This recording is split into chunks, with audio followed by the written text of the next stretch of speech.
Hi there, friends. I'm Vasco. I'm part of the team behind the first global Scrum Master Summit. If you're a Scrum Master, the Scrum Master Summit is a place to learn, to share, and to meet new friends. We will have lots of live sessions where you can meet and network with other Scrum Masters from all over the globe. So make sure you check it at bit.ly/SM Summit and the numeral 21. That's bit.ly/SMSUMMIT21. We have 7 amazing keynotes or more, as we are still organizing the conference as I record this, and 8 tracks that feature people like you and thought leaders sharing their insights and knowledge to help you become an awesome Scrum Master. So once again, check it out at bit.ly/SM Summit 21. That's all lowercase, all one word, SM Summit and the numeral 21. I'll see you on the virtual conference floor. All right, now on to the show. Hello, everybody. Welcome to one more episode of the Scrum Master Toolbox podcast. And for this very special bonus episode, we have with us Shawn Livermore. Hi, Shawn. Welcome to the show. Vasco, thanks for having me. Absolutely. So Shawn is a tech startup founder, an entrepreneur, and technology consultant for over 20 years.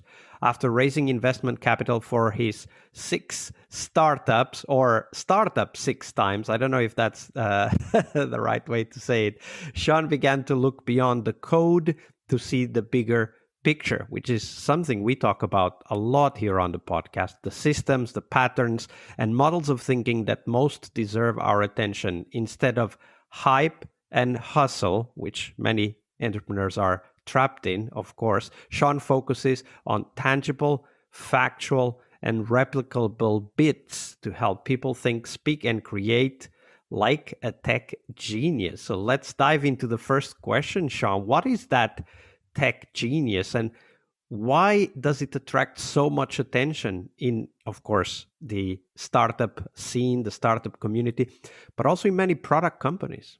Well, Vasco, thanks for having me. I'm excited to be here. The book is all about how this archetype, this person, this tech genius concept has really become a bigger thing. It sort of started as a seed planted and then it erupted out of control.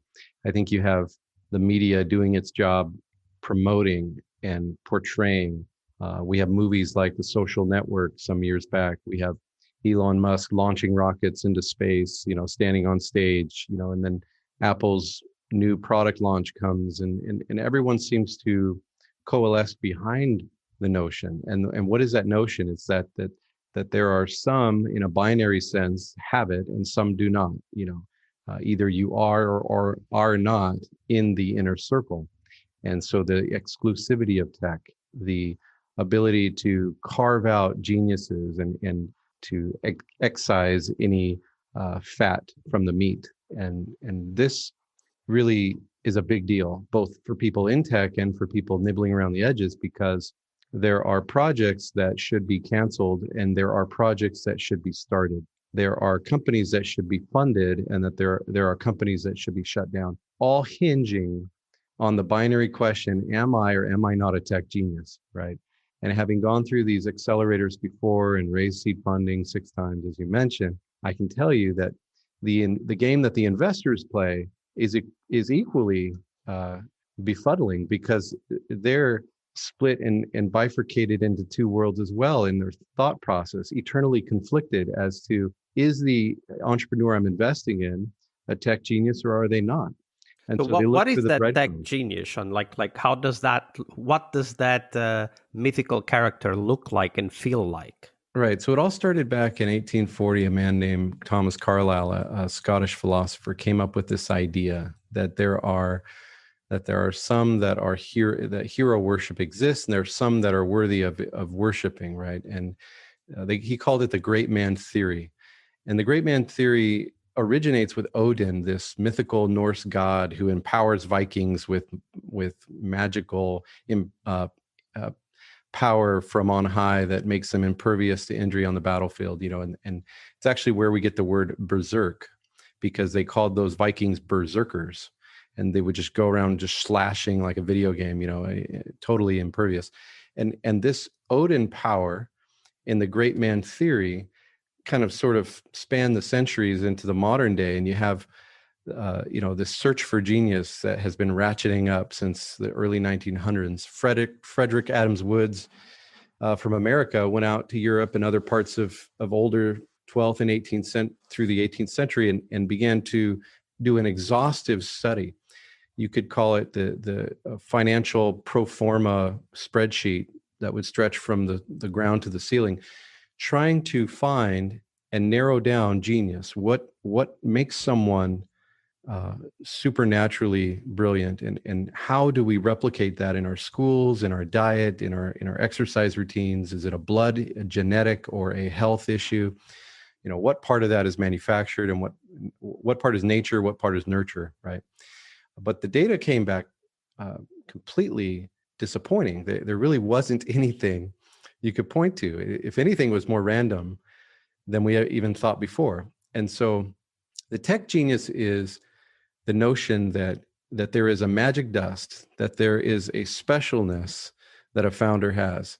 The truth of the book, Average Joe, be the Silicon Valley tech genius, the reason behind the book and the truth of it is that in the same breath that we dispel the myth, that we say, this doesn't exist, guys, it's not real, right? So all your product teams, you have all these smart people in the room, you're part of a startup, or you're leading an organization, who your key players are, who your most talented people are. In fact, you could probably recall them to your mind right now.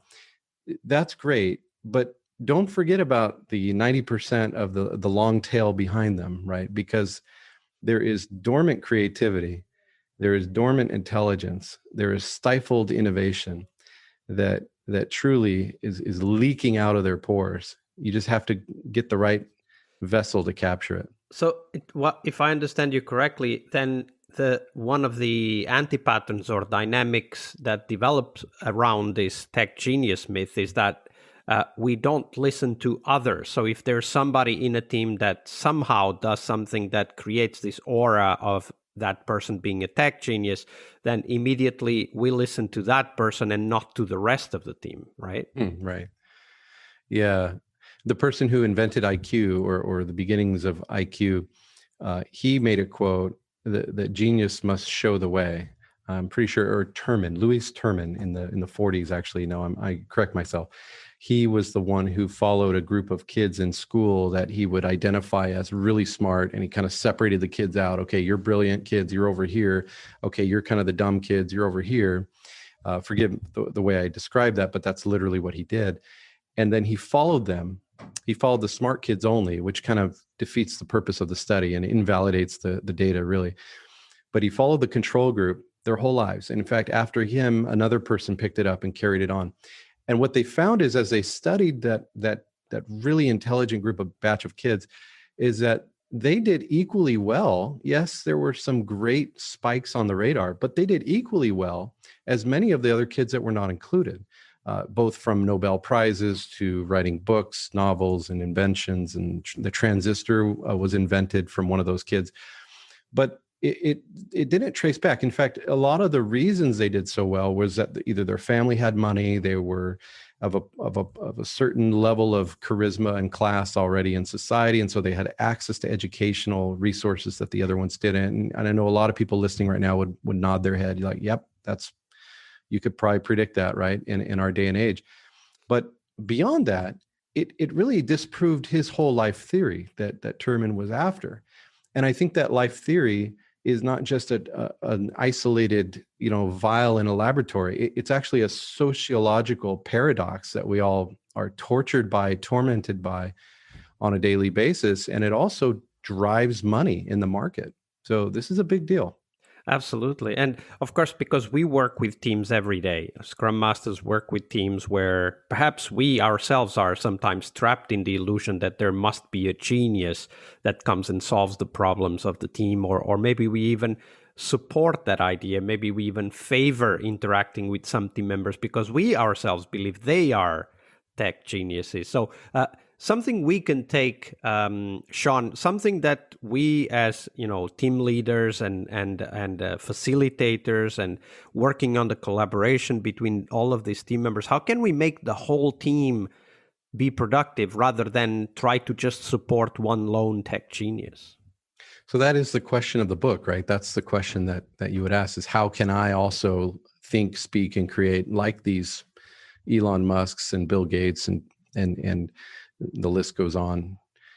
You just name a CEO of a funded unicorn tech company, and you could just call them a tech genius, and no one would bat an eye. It just makes sense to them. But I worked with the neuroscience for the better part of the COVID crisis, and months and months at a time over many Zoom calls, and we put together a framework. I'm a software architect myself and software developer for 21 years or something. And I run a company called Product Perfect here in Southern California. So if you need a product or a software migration, look us up, productperfect.com. But that just for context of what I do and where I'm coming from. So a neuroscientist and a software architect get together, and we created a framework called the Slow Create Framework. And it allows you to systematically, comprehensively document and plot all of your innovative thought, ideas, models, mental struggles, problem solving, ideation, cycles into a canvas, and then take that canvas and continue to process it on a daily basis through these neuroscience driven rhythms that allow you to walk down a ladder and allow that mental background threading to take effect. And 80%, 60 to 80% of all the energy that our brain uses is in those background thread operations. And so this Slow Create framework, anyone can pick it up. You can actually go to slowcreate.com and learn about it.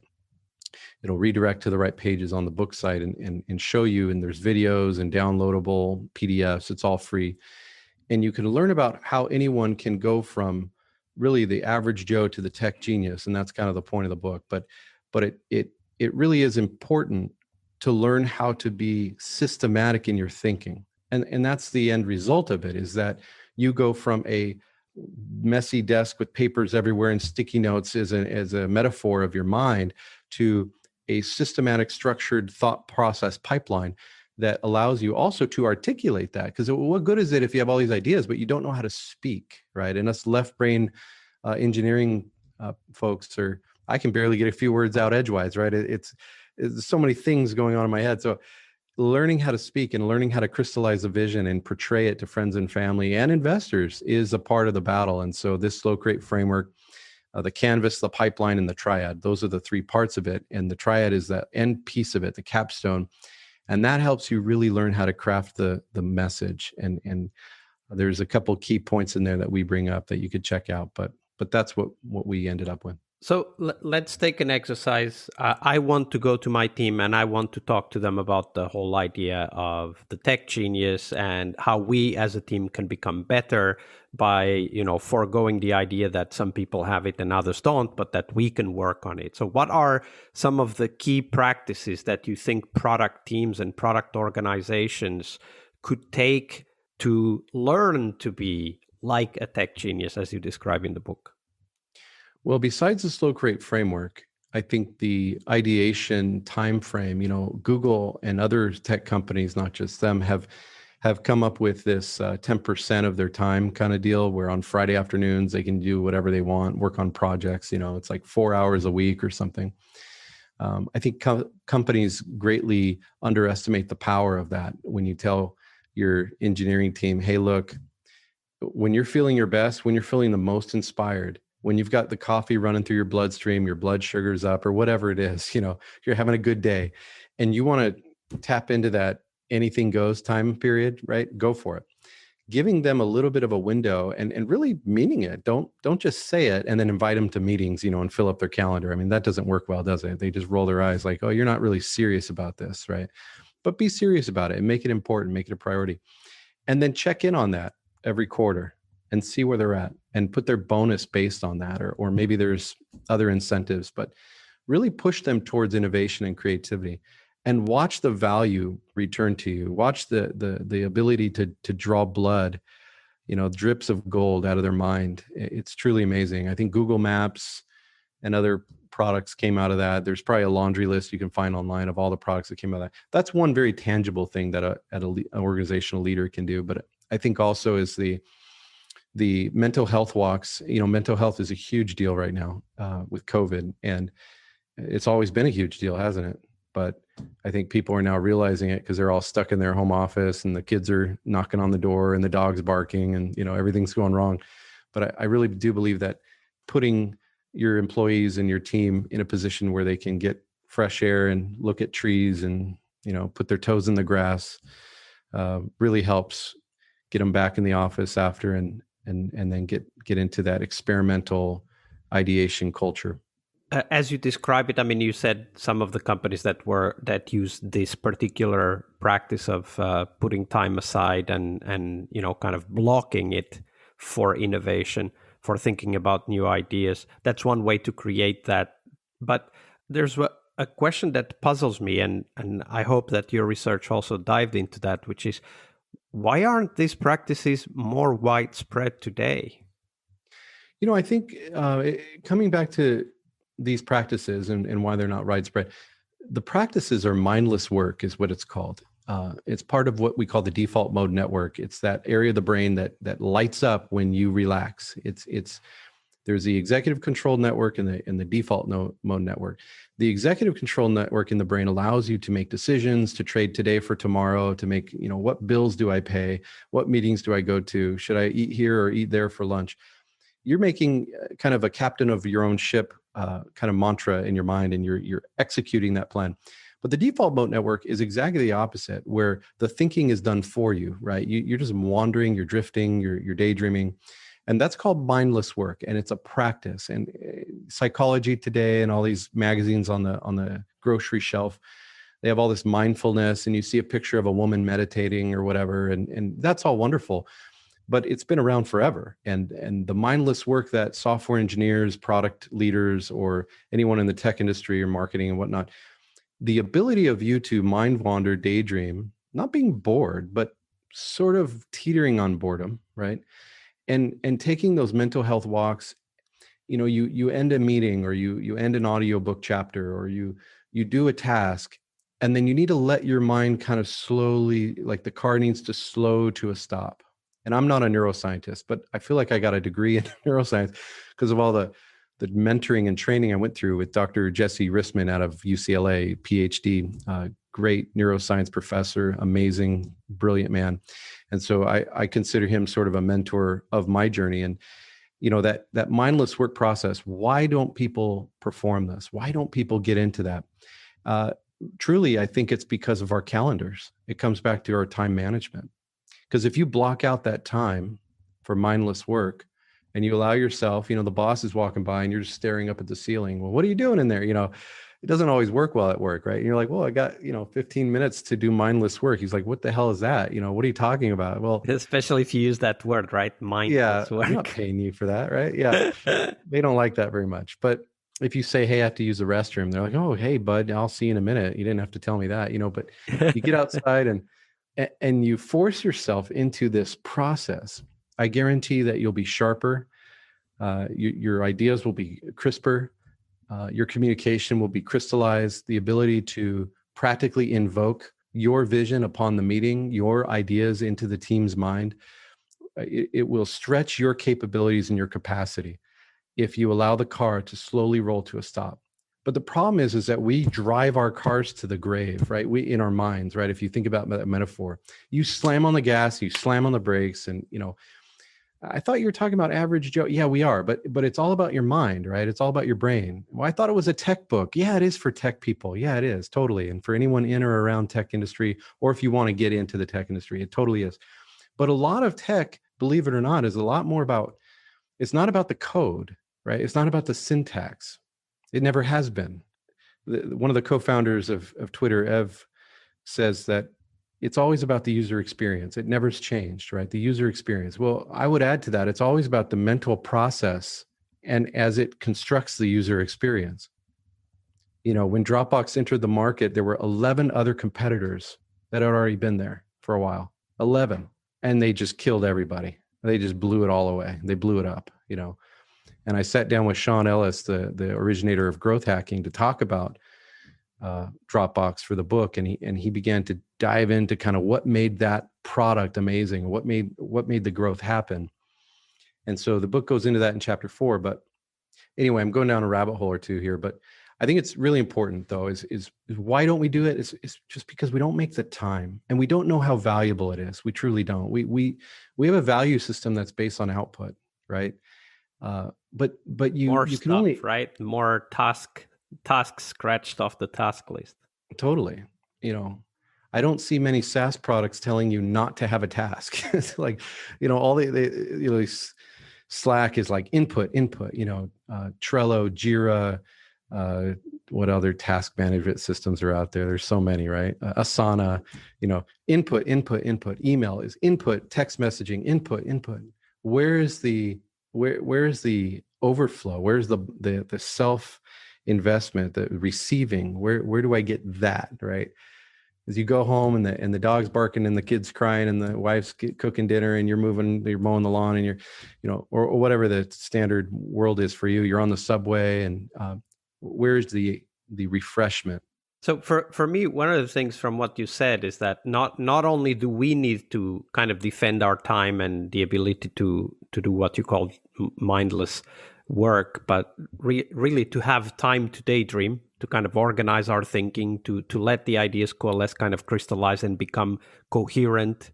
For me, what's the difficult part is, okay, so I can, theoretically, I can imagine that I can, block time out in the calendar, go walking, get some sun, get some fresh air. But how do I do that for my team? Like, what did you learn as you were talking to these different companies about how they make space for the teams to go through that process? Because at the end of the day, it's teams that create products. It's not single individuals. That's true. I think that the education of it is first, right? You have to know what the data is, what the science is behind it. So getting the right people to come in and speak to your team and to educate them about resting state functional connectivity in the brain, RSFC, to tell the stories, not just give the classroom, but tell the stories and have those stories just explode in their mind with color. One great story, anecdotally, is Jim Crocker, a NASA engineer.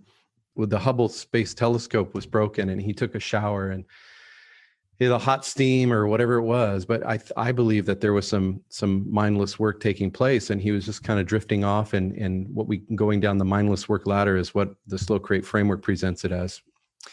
And he figured out how to fix the Hubble Space Telescope. He had an epiphany in that moment. And there's thousands of other examples of that, many of which are not documented, but they're there. And, long walks. I mean, there was a great mention of Einstein listening to Mozart play the violin. It's almost as if one genius was reaching through space-time to another genius, certified genius.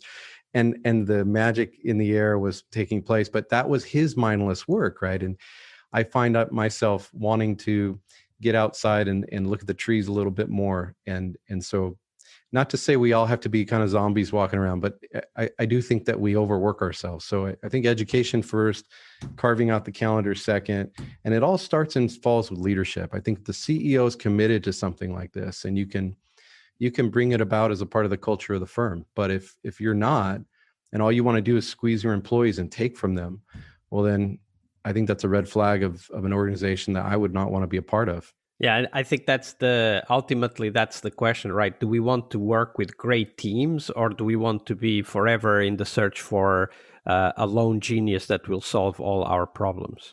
Yeah, and it doesn't work anyway, right? Because you hire that guy, and he's like the most high maintenance, or gal, and they're the most high maintenance, difficult person, right? Of course, that isn't always true. I'm making generalizations, but I do think that the problem isn't hiring that guy. That's fine. Hire that person, or that lady, woman. Sorry.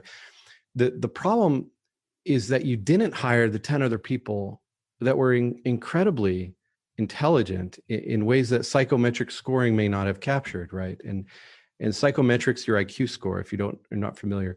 And when that was invented, it was for the war, and they were trying to figure out, well, should we put this guy in the trench or should we put him in the strategy room? Well, I don't know. I talked to him. Well, what do I say? Right. Well, we got 1,000 people waiting outside. What do we say to all of them? So they had them take a standardized test. Of course, inevitably you have to standardize the process. It makes sense to scale. And so to scale that, they eventually just kind of blunt instrument bucketed everybody out into these groups on the bell curve. And so now you've got the brilliant people at the front, and then, you try to kind of figure it out, but that's grossly insufficient, right? Because intelligence is not 2-dimensional, it's 3-dimensional, 4-dimensional even. Well, and it's also the result of the interactions between people. Sure. Right. There's EQ now, emotional intelligence, right? And then there's spatial intelligence. There's always theories about our intelligence, and nobody really knows, but they're just presenting theories, right? But IQ has been taken way out of context.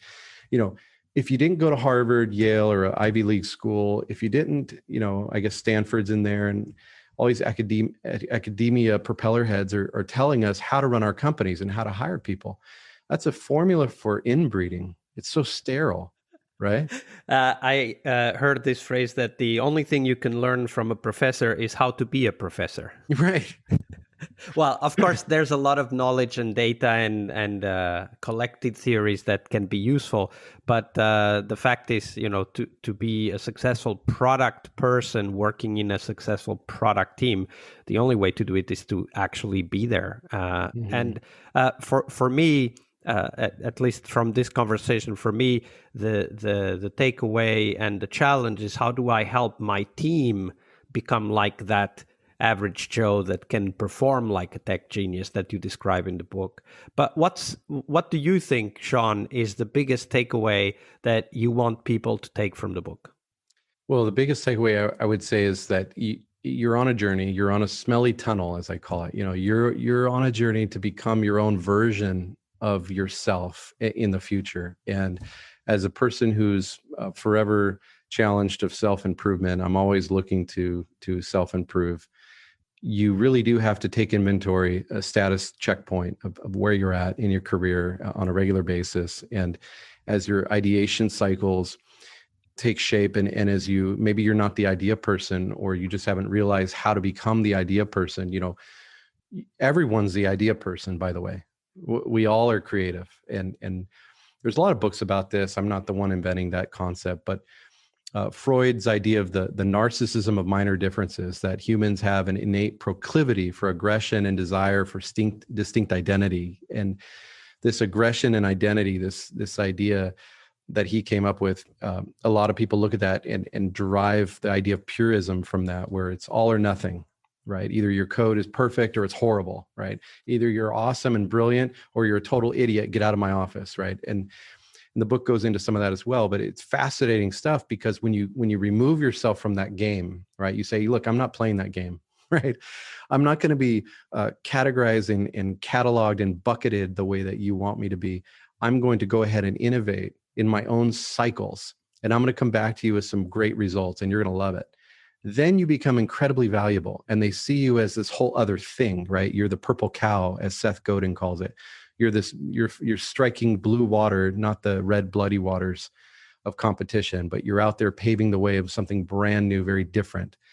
And I think this tech industry very much loves to put everybody into buckets and then slash them with, slash the bucket so all the water leaks out, whatever analogy you come up with. But the end answer to your question is that you're going through that smelly tunnel, make it count, learn how to ideate more systematically, learn how to take your ideas and evolve them without putting yourself through a 10-year cycle. It can be a 10-month cycle or a 10-day cycle, and you can get to end results much quicker probably than you think, and to not discount your own capabilities and not allow your team members, your employers, your managers, your peers to bucket you. Don't accept the label. Don't accept the bucket. Absolutely. A great message. We're about to end, Shawn, but before we go, where can people find out more about you and the work that you're doing? The book website is averagejoetechgenius.com. The audiobook just came out. Check it out on Audible. It's called Average Joe. And the software company is productperfect.com. You can reach me on Twitter at ShawnnyPants, or look for Shawn Livermore. And that's about it. All right. And of course, if you guys have questions or are interested in what Shawn is working, do reach out and get in touch.